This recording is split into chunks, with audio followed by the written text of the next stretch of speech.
Ladies and gentlemen, it is my pleasure to welcome our special guest, Bryan Bishop. Thank you so much for making the time to join us. It's my pleasure. A lot of people know you from Adam Carolla Show, but who is the real Bryan Bishop? Do a lot of people know me? I don't feel like that's true. The real Bryan Bishop, he's a dark and deeply troubled soul. No, that's not true at all. I like to think that I'm mostly the same as I am on the air as I am off. People ask me, my friends or whoever ask me, what's Adam like off the air? You tell them I work for Adam Carolla. And one thing I've always admired about Adam is that you tell people, he's the same guy he is off the air, minus about 20%, because I think when you're on in front of a microphone, you have to perform to some extent, obviously, if you're performing. But Adam's not putting on the persona, and he's not pretending to be someone he's not, or all those things. He's the same guy, and what you see is what you get, and I've always admired that, and I try to do that same thing for myself. How did you meet Adam in the first place? I think the first time I met him was when I started on Loveline. I was a phone screener, which in the radio world is bottom of the barrel, phone screener at the local LA station called K-Rock, and did that for a year, and after a year they asked me to be the phone screener for Loveline, which was a huge pay raise at the time from like $6 an hour to like $12 an hour. So of course I jumped all over it. I think that's when I met Adam, when our producer brought me around and introduced me to everyone on the show, which was about 4 people. And then I met Adam, and that was the beginning of a long love affair. Now, when you think back to the days of Loveline, can you remember a call that, to use the most memorable call that you ever screened? I got so many calls. There were just so many variations of the same thing. I don't want to trivialize them because obviously if you're calling into a national radio show as a teenager or whatever, it's pretty important to you. Looking back, what seems like minutia or sort of the run-of-the-mill type stuff, although one call does stand out. There was a guy who had a very strange manner of speaking, sort of like Buffalo Bill from The Silence of the Lambs. And he called in, and his question was he wanted to know how to meet girls. He's like, I'm having trouble meeting girls. I'd like to know how. I was like, all right, well, what seems to be the problem? And he goes, well, I just have a hard time, and they, inevitably my past comes up, and, I just got out of jail. And I'm like, wow. And I was like, how old are you? And he's like, I'm 19 or wherever he was, or, 20. And he's like, hey, I got out of jail for 2 years. I'm like, 2 years? You went to jail at 18 years old for 2 years? Like, what did you do? And he's like, oh, I stole the head off of a corpse, out of a mausoleum. And I was like, I was just so amused by the fact that, number one, he had done this. Number two, he was telling me so flippantly. And number three, the fact that his initial question had nothing to do with head ripping or corpses. It was the fact that he was having trouble meeting girls. It was just such simple, direct, like, this is the problem, I need a solution. And it's funny, it sort of gives you an insight into how guys ultimately think. I mean, you can do all the head ripping you want in your life, but ultimately it's all about meeting girls. No, did he get through? Did you put him through? Oh, yeah. We put him through. At that point, I don't remember how long I had been a call screener. I feel like I had been doing it for a little while. So I sort of had an idea of Adam and Drew liked to take certain kinds of calls and didn't like to take certain other kinds of calls. So I think on the screen I put something like, I think I just put simply like, having trouble meeting girls, and then in parentheses put something like, please take this call. It may seem boring, but trust me, it's going to be hilarious. And so they trusted me, and it ended up being a fairly memorable call. Just out of curiosity, how did you weed out the people that were just pranksters? I had a pretty good radar for that kind of stuff. I don't know why. I think I was a creative writing major in college, and I just feel like I sort of know when someone's telling fiction or telling fact. There are practical tricks for it. Like if someone, you can just press someone on the details of a story. Like, oh, really? Well, like what was the weather like that day? Or did nothing. Not always quite like that. But if someone claims to be an age that they're not, you can ask them what year they're born in, and a lot of times people will think ahead and map out the year. You go, okay, what year did you graduate from high school? And that one always seems to trip people up because usually that should match up pretty easily, and usually don't forget what year you graduated high school. But you'd be surprised how many people get that one wrong. You're a part of the Adam Carolla Show, and it's currently the #1 podcast. It's also in the Guinness Book of World Records for the most downloads. What did you think about the idea of the show going to the podcast format? it seemed like a very natural, very logical sort of step. I think Adam would probably never admit this. It would be bad for his agent. I think Adam would do this for free. I mean, I think Adam would love just to have a microphone and people listening because he's full of ideas and has a passion for the medium and the spoken word. And, I know he's a fan of talk radio and listens to a lot of it and listened to a lot of it when he was doing construction back in the day. And I think it was a very natural sort of evolution. The fact that his friend Donnie was there with the technical knowledge to help him set this whole thing up and show him that, no, this really is kind of easy, like you can do it and there's an audience for you. And I think it was a very natural thing and it didn't surprise me at all. I was really, pleased and thankful that not only for the first year or whatever, Adam asked me and Teresa Strasser, who was the former co-host of the radio show, to keep coming back and do these regular weekly sort of appearances.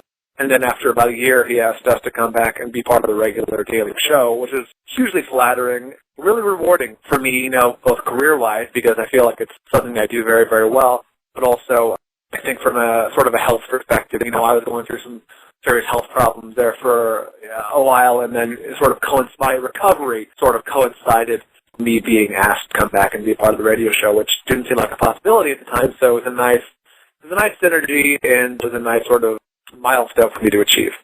Well, tell the listeners out there about your role in the Adam Carolla Show. Adam, obviously, is the host, and it's the Adam Carolla Show. I am his sidekick. The main job is to play sound effects on the show, but that's sort of my ostensible sort of job is the sound effects, sort of like Fred Norris on the Howard Stern Show, if you're familiar with that. So I do that, but I also comment, jump in, discuss, comment, just sort of a sidekick at large, I guess. The sound effects are my staple and what I do, and I think what I'm known for. Hopefully, sort of elevate those from typical. I also think of it as like sort of an ironic commentary on the show, sort of like a Greek chorus in the background. I don't think of it as sound effects sort of enhancing the show, sort of if Adam is talking about going to the bathroom and I play a toilet flushing sound, it's more of I'll play something sarcastic that's like, all right, well, let's move on and, keep it clean. And it's just sort of an ironic commentary. The voice of the listener, I guess, is the way to sort of put it. The thing about the show is it's the #1 podcast. It's in the Guinness Book of World Records. Do you believe that the Ace Broadcasting Network is going to continue to dominate? What do you think will happen? I don't know if any one network will dominate. I don't know if we're dominating per se. We're doing very, very well.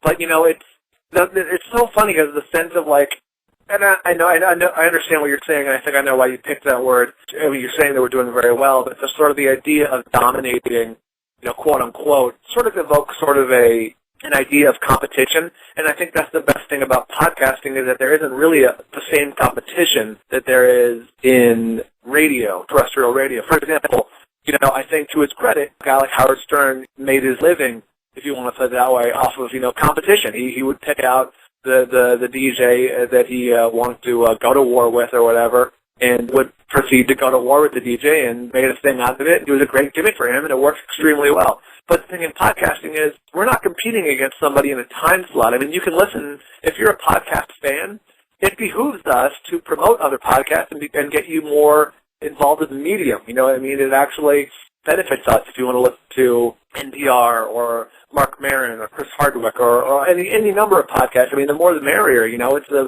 big thing where it's a community, and we would benefit from you listening to as many podcasts as you want to. We're not competing for a time slot. If it's 8 a.m., you can listen to any number of podcasts. It's just like if it's 8 p.m. I don't know about domination per se. I'd like to think that we'll continue to do well. And I would really like to see the whole medium do really well. I sort of gauge the medium's success, podcasting success, on when I talk to my parents' friends. And they're like, oh, what are you doing nowadays, Brian? I'm like, I work for a podcast. I'm like, what's that? And I'm like, it's internet radio. I'm like, how do I listen? And it's like, well, anyone can listen. It's free. But when my parents' friends know what a podcast is and know how to listen to one, I think we'll have taken many steps in the right direction. Very interesting. I wanted to get your opinion on a few different things that have been discussed, and I've seen on the internet it actually has created a bit of a buzz. There's been discussion about the Occupy Wall Street on Adam Carolla's show. What do you think about Occupy Wall Street or Occupy anywhere? I have promised the next 30 seconds will be extraordinarily boring because I don't have a very strong opinion on it. I don't follow it too much. I know almost everything I know from Allison the News, which is who's the news girl on our show. So I don't follow it too closely. I almost think of it as I don't know, but my outside opinion is almost like it's sort of misdirected. I just wish I knew what they were protesting against, or if they're even protesting, or it was just a movement or a demonstration. I don't know. The fact that it's so hard to get a grip on I think it sort of dilutes their message a little bit. If there even is a message, I don't know. So sorry to offer you a very boring answer, but I just don't know. Another thing he's kind of talked about, and there's been some banter back and forth with him and Allison, is self-entitlement. Do you think that young people today are growing up entitled, or maybe a bit too soft? Interesting. The self-entitlement thing, I mean, it's a double-edged sword. I know what Adam's talking about, and it's almost like a paying your dues kind of thing, like too much too fast. The kids these days, if you want to, put it that way, kids these days have access to too much and can do too much, and it's so easy for them, and they're not paying their dues or having to go through the same barriers, I guess, the previous generations had to go through, But then at the same time, that's a good thing because, a teenager can host a podcast if he wanted to, which, by the way, if someone's good at it, then why shouldn't they host a podcast? You know what I mean? As opposed to if you wanted to be, a broadcaster in the old days, you had to be a phone screener for a while, then you had to, be an associate producer or a board op or whatever. You had to work your way up. It's been years and years, and now, as Adam likes to say, he quotes whatever it is, Nike or Reebok or whatever, it's your world. Well, I mean, it kind of is, and the more barriers, I guess, we can break down between desire to do something and actually being able to do something. I don't know. I see both sides. I see how it can be a negative because I am a believer in sort of paying your dues and doing things the hard way. Having to go through certain trials and tribulations in order to get what you want. It makes you appreciate it more. But at the same time, I mean, there's something to be said for diving in and just doing it. Just use the podcast example. If you're a teenager and you love talk radio and you want to host your own sports talk show on the internet, then why not? Dive in and do it and make your mistakes, and you'll probably be a lot farther along than any of us were at your age.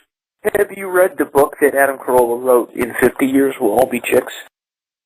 I said, yeah, I read the hardcover edition. It took me several trips to the bathroom, but over the course of about 8 months, I finished it.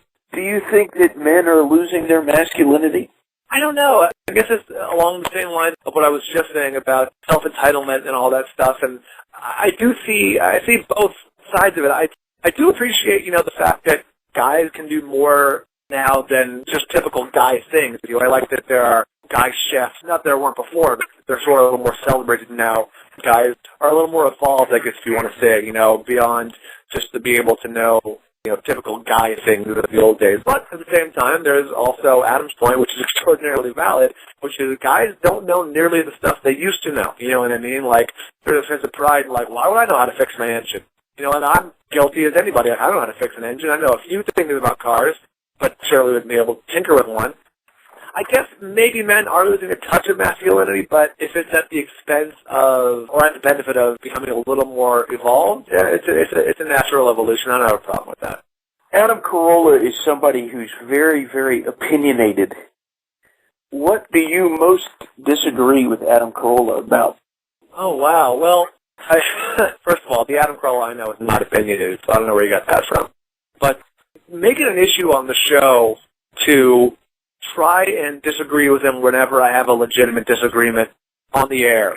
And the reason is there's not a lot of disagreeing that goes on, with Adam on the show. I think if you took out parts where I disagreed, I don't think you'd find very much rub at all. You know what I'm saying? And I think that's there's an extreme that's bad, like in morning radio, where a guy, the old rule in radio was the two hosts had to disagree. You couldn't agree because otherwise you wouldn't have any conflict and there wouldn't be any debate. So the one guy, you're like, I think the color red is terrible. The other guy would say, I think the color red is fantastic. Well, take your calls right now, 877, color red. And it's like, all right, well, listen, these manufactured disagreements, they're not really working. But the flip side is that agreeing all the time doesn't work either. So I think there's a healthy balance. I think I don't want to get pigeonholed or cast as the guy who just disagrees with Adam out of principle. But whenever there's an opportunity like, oh, no, I think you're wrong about that, I'll definitely speak up because it's important for the show. I think it's important for the listener. I mean, as much as you can like anybody, any host, any personality, you don't just want to hear them rant or just talk about things that they love or talk about things that they hate. You know, you want to hear some debate or some exchange of ideas or some alternative take on something. Whether you agree with the take or not, it brings out maybe more of what you like in the host. So anyway, to answer your question, there's a part in Adam's book that extends from the radio show that we did back in 2007 or something. Or I think Adam put it in his book, which is extraordinarily devious. But we disagreed. First of all, I was 100% right and still am. But Adam thinks that Apple, the company that makes the iPhone, intentionally made the iPhone slick and slippery so that people would drop more iPhones and therefore have to buy more iPhones. And not only is that insane, it's ridiculous. It's a conspiracy theory. And I floated this theory to several people, tech experts. I just was talking to Kim Pereira from G4 at lunch, and I told him the theory, and the look on its face, it was dumbfounded, it was disbelieving, and it was kind of amused. So as I say to Adam, like, listen, Adam, you can have this theory all you want. You can have your crazy crackpot theories about the iPhone, but please don't tell anyone. Please don't make this public knowledge, because people will start to think that you really believe this crap. Our special guest is Bryan Bishop. What are you most optimistic about? You know, I'm optimistic about my own health and my own future. And, you know, I got married 2 years ago, and I don't know if your listeners know, but I was diagnosed with brain cancer just a few months before my wedding. Things did not look good there for a while, and things were pretty bleak. But I've made quite a comeback, and I'm doing better, and I'm improving. And, you know, maybe it sounds selfish, but I'm most optimistic for sort of my own future, my own recovery, and my wife and I living a long and happy life together. What is the best thing about being Bryan Bishop? Getting to talk to people like you, Paul. Well, that's awfully kind of you. Yeah, no, it's I think the best, at least as it pertains to the Adam Carolla Show and what I do for a living. You know, when I was in high school or college or wherever it was, you know, sort of evaluating my own talents and skills. You know, I looked around and I saw people who were really, really good at, you know, math or computers. And I'm like, well, these guys got it made. I mean, at least in terms of their career prospects, they're going to, you know, become an engineer or a computer programmer or accountant or whatever, and they're going to, you know, they're going to be pretty well suited to their skills. And I took a look at my skills, and things that I enjoyed most were hopping off to the teacher, making the classroom laugh, basically sort of goofing off. And I didn't see a huge market for that at the time. And luckily, I get to sort of do that, at least professionally. You know, my job is to sort of be the kid in the back of the classroom who's mocking the teacher. You know, to an extent. You know, I'm not, you know, playing part sound effects every time Adam says something. But, you know, I got it sort of, my job is to pick my spots, and, you know, a well-timed sound effect or drop can really, you know, be equivalent to, you know, sort of making the classroom laugh. When I was a little kid, my bedroom wall where, you know, at the head of my bed shared a common wall with my parents' shower. So my dad would get up for work really early in the morning because he worked in the food industry. He got up at, like, I don't know, 4:30 or 5 in the morning. He would take a shower every morning. It would be just enough to sort of wake me up and never to, like, you know, like jolt me awake. Like, I always heard the sound of the rushing water in the pipes inside the wall, and it was right there by my head. And it sort of, like, you know, just woke me up like, oh, yeah, my dad's there taking a shower, and then I fall back asleep. And it was extraordinarily soothing. I don't have a drop for that. I don't have a sound effect for that because I don't know if you can possibly replicate the sound of, you know, running water in pipe inside of a wall. But I will say, you know, in as much as sound can be tied to memory and good memories and all that stuff, it's a very pleasing sound. Interesting. Well, my last question, for anybody who hears this interview wherever they are, it's just open-ended. What would you like to say to all the people who listen? Well, if they're listening, they're either interested in you or me or podcasting in general, and I would say thanks for the support and spread the word, and hopefully we'll be around for a long, long time doing exactly what we're doing, and it'll just keep getting better and better, and we'll have more interesting things to offer you and say to you, and yeah, I guess just thanks. I mean, especially in the podcast world, we're nothing without our fans, and we're nothing without the people who support us. So in as much as we're extremely grateful for that, I'll say thanks. Well, thank you very much for your time, and I appreciate all this. My pleasure, Paul.